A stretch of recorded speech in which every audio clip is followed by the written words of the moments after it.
नरसिंहपुर में कृषि आधारित उद्योगों का भूमि पूजन और लोकार्पण, 4,376 करोड़ का निवेश, 6,000 से अधिक रोजगार के अवसर। मुख्यमंत्री डॉक्टर मोहन यादव ने नरसिंहपुर में आयोजित कृषि उद्योग समागम 2025 में प्रदेश के विकास का नया रोड मैप प्रस्तुत किया। खाद्य प्रसंस्करण उद्यमियों के सम्मेलन को संबोधित करते हुए उन्होंने कहा कि सरकार किसानों की आय बढ़ाने के लिए प्रतिबद्ध है और कृषि आधारित औद्योगिक इकाइयों के माध्यम से युवाओं को भी रोजगार मिलेगा। इस मौके पर उन्होंने प्रसिद्ध गीत अपने लिए जिए तो क्या जिए तू जी ए दिल जमाने के लिए गुनगुनाकर लोगों से जनहित में सोचने की अपील।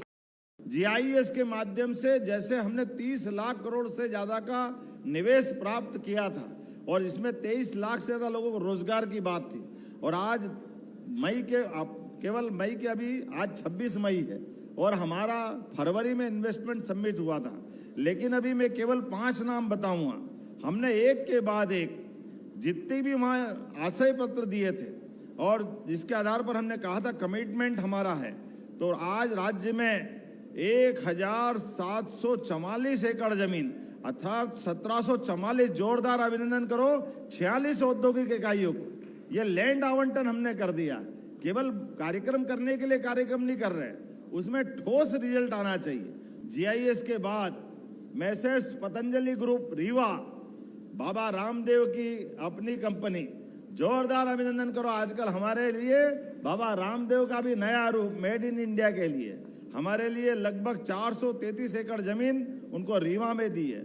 मैसर्स अल्ट्राटेक सीमेंट सीधी के लिए 264 एकड़ जमीन उनको भी आवंटित कर दी है।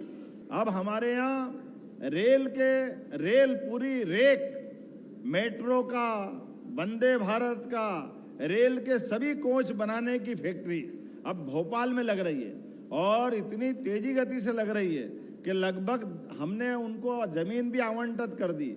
2000 करोड़ की लागत से अपने यहाँ ही रायसेन के मतलब भोपाल में ही बड़ी एक फैक्ट्री लग रही है। जोरदार अभिनंदन करें जिनके लिए 168 एकड़ जमीन हमको दी है। मैसर्स गौतम सालार मालनपुर में 55 एकड़, Messrs ग्लेस्को Smith Asia private limited Pithampur, इनको भी 40 एकड़ जमीन। लोकार्पण, नए निवेश के आशय पत्र, हमारा कमिटमेंट, और इस कमिटमेंट की खुशबू कैसी फैल रही है। कोई छत्तीसगढ़ से आ रहा है, कोई राजस्थान से आ रहा है। भारत का तो छोड़ो, धीरे धीरे करते करते जब गए साल हमारा क्रम चला फरवरी 2024 से, आते आते इस साल जब हम जीआईएस के माध्यम से भोपाल में बैठे थे तो 65 देश से ज्यादा के लोग और पूरे देश के लोग उपस्थित थे अपनी जीआईएस में। भोपाल वाली मानव संग्रहालय का वो अपने आप का अतीत का गौरवशाली पक्ष, मानव संग्रहालय में तो ये शब्द ही समझ नहीं पाता हूं। मानव संग्रहालय नहीं हो सकता है, संग्रहालय तो निर्जीव वस्तुओं का होता है, सजीव का संग्रहालय कैसे हो सकता है। मानव की तो अपनी विकास की एक प्रक्रिया है। प्राणी संग्रहालय हो सकते हैं बायोडायवर्सिटी के माध्यम से, कभी डायनासोर थे अब नहीं है, कभी रेप्टाइल कोई और प्रकार के थे अब नहीं है, वो मान सकते हैं। लेकिन मानव संग्रहालय ये उसी प्रकार का संशोधन का समय आएगा जैसे शिक्षा मंत्रालय को मानव संसाधन मंत्रालय बता दिया गया था। अब शिक्षा और संसाधन तो भौतिक वस्तु है, उसको शिक्षा मंत्री से नहीं जोड़ा जा सकता। लेकिन हमारा इस पूरी मेरी बात रखने के पीछे का सार अगर कहीं है तो यहीं आके टिकता है कि भारतीय जड़ों से जुड़कर के भारत ने जब भी प्रगति की है तो प्रगति में हमारे किसान, हमारे उद्यमी और हमारे उपभोक्ता ये कहीं बाहर नहीं जाते हैं, ये सब यहीं मिलजुल करके सह अस्तित्व की भावना से हजारों साल से सिस्टम चलता है। इसलिए इसी को स्वावलंबन नाम भी दिया गया।